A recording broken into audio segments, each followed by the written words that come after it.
जय जगन्नाथ सांग मैंने केमी अच्छा आशा करुँच भलर थे। आज आम आसलु बाहुड़ा यात्रा ता पुणी केन्द्रापड़ार तुलसी क्षेत्र को। तो यठा को आसवापर आम प्रथम रथर दौड़ी को नमस्कार करदे चलू मंदिर भितर को। गुंडीचा मंदिर भितर को फोन आलाउ नाला तो सेठार भिड हो पारनी। तो बाहर को आसला देखार बहुत प्रकार बेपारी मैंने बसी व्यवसाय चलती। एठार बहुत लोक अच्छा किंतु एबे लोक मैंने आसवा स्टार्ट ही कर। तो एठार देखिपे बहुत सुंदर भाव में शिवलिंग गुड़ाक तैयारी होई बिक्री होची पत्थर जिनिष।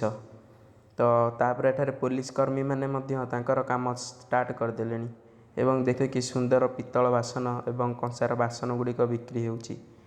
बहुत सुंदर लगे जगह को आसिकी। तापर मुझे आमर घुगुनी खाई खाई सारापर मोर सौभाग्य थिला आज बाहुड़ा यात्रा रथ टिके टाणीबार। तो मुझे चलती रथ टाणियापी एवं धीरे धीरे जाऊ जाऊ देखिली गोटे जगार फांका अच्छी।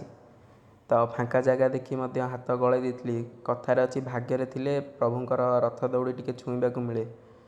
तो सांग मैंने मु तो छुईदेली। आज ब्लॉग को ये एंड करवा। तो देखा नेक्स्ट वीडियो रे एवं से पर्यंत आपण मैंने आम चैनल टी सब्सक्राइब कर वीडियो टी लाइक कर दे था।